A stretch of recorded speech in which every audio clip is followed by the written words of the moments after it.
L'UE trouve plus de 20 milliards pour les pays vulnérables en réallouant des aides. L'Union européenne a garanti l'octroi de plus de 20 milliards d'euros aux pays les plus vulnérables en Afrique et dans le reste du monde pour les aider à lutter contre la pandémie du Covid-19, a annoncé mercredi le chef de la diplomatie européenne, Josep Borrell. Les ministres européens du développement ont ajouté des contributions nationales aux 15,6 milliards annoncés mardi par la présidente de la Commission européenne, Ursula von der Leyen, a précisé le haut représentant de l'Union pour les affaires étrangères et la politique de sécurité. Mais les financements de l'UE ne sont pas de l'argent frais. Il s'agit de fonds alloués non dépensés réorientés pour la lutte contre la pandémie et de garanties pour des prêts, a-t-il expliqué. Nous sommes pour l'instant à la limite de nos moyens financiers et nous ne pourrons rien trouver dans le budget en ce moment tant que les dirigeants politiques ne décideront pas de le réviser complètement, a affirmé mercredi Michael Collet, un des responsables des services pour les opérations d'aide humanitaire européenne.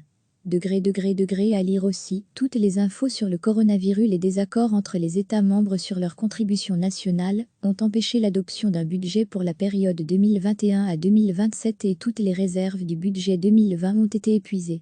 Une partie substantielle des financements réalloués par la Commission, 3,25 milliards d'euros, auxquels s'ajoute 1,4 milliard d'euros de prêts, est destinée aux pays africains. L'Afrique est une priorité, a insisté M. Borrell, estimant qu'elle avait des « besoins immédiats ». Le chef de la diplomatie européenne a condamné l'idée de transformer l'Afrique en laboratoire pour tester des vaccins. C'est inacceptable, a-t-il affirmé. Les essais de vaccins doivent suivre des règles éthiques, a-t-il insisté. Les autres bénéficiaires seront les pays du Proche-Orient qui accueillent des réfugiés, les pays des Balkans occidentaux et la Turquie, les pays dits du voisinage, Arménie, Ukraine, et quelques pays d'Amérique latine et des Caraïbes. L'essentiel du soutien financier, soit près de 13 milliards, est destiné à aider ces pays à faire face aux conséquences économiques et sociales de la pandémie. Un soutien au système de santé est également prévu, ainsi qu'une réponse aux besoins humanitaires et sanitaires. La question d'un effacement de la dette des pays les plus vulnérables n'a pas été discutée au cours de la réunion des ministres, a précisé Josep Borrell. Mais l'UE et ses États membres soutiennent une réponse mondiale et le principe d'un moratoire sur les dettes, a-t-il assuré. Recevez chaque matin l'essentiel de l'actualité.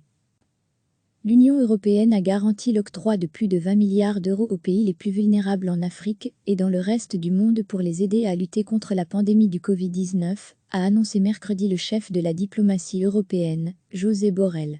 Les ministres européens du développement ont ajouté des contributions nationales aux 15,6 milliards annoncés mardi par la présidente de la Commission européenne, Ursula von der Leyen, a précisé le haut représentant de l'Union pour les affaires étrangères et la politique de sécurité. Mais les financements de l'UE ne sont pas de l'argent frais. Il s'agit de fonds alloués non dépensés réorientés pour la lutte contre la pandémie et de garanties pour des prêts, a-t-il expliqué.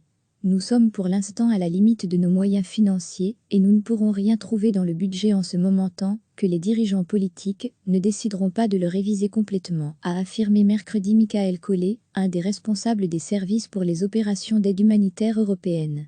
À lire aussi toutes les infos sur le coronavirus. Les désaccords entre les États membres sur leurs contributions nationales ont empêché l'adoption d'un budget pour la période 2021 à 2027 et toutes les réserves du budget 2020 ont été épuisées. Une partie substantielle des financements réalloués par la Commission, 3,25 milliards d'euros, auxquels s'ajoute 1,4 milliard d'euros de prêts, est destinée aux pays africains. L'Afrique est une priorité, a insisté M. Borrell, estimant qu'elle avait des « besoins immédiats ». Le chef de la diplomatie européenne a condamné l'idée de transformer l'Afrique en laboratoire pour tester des vaccins. C'est inacceptable, a-t-il affirmé. Les essais de vaccins doivent suivre des règles éthiques, a-t-il insisté. Les autres bénéficiaires seront les pays du Proche-Orient qui accueillent des réfugiés, les pays des Balkans occidentaux et la Turquie, les pays dits du voisinage, Arménie, Ukraine, et quelques pays d'Amérique latine et des Caraïbes. L'essentiel du soutien financier, soit près de 13 milliards, est destiné à aider ces pays à faire face aux conséquences économiques et sociales de la pandémie. Un soutien au système de santé est également prévu, ainsi qu'une réponse aux besoins humanitaires et sanitaires. La question d'un effacement de la dette des pays les plus vulnérables n'a pas été discutée au cours de la réunion des ministres, a précisé Josep Borrell. Mais l'UE et ses États membres soutiennent une réponse mondiale et le principe d'un moratoire sur les dettes, a-t-il assuré. Cliquez sur s'abonner pour recevoir les dernières nouvelles.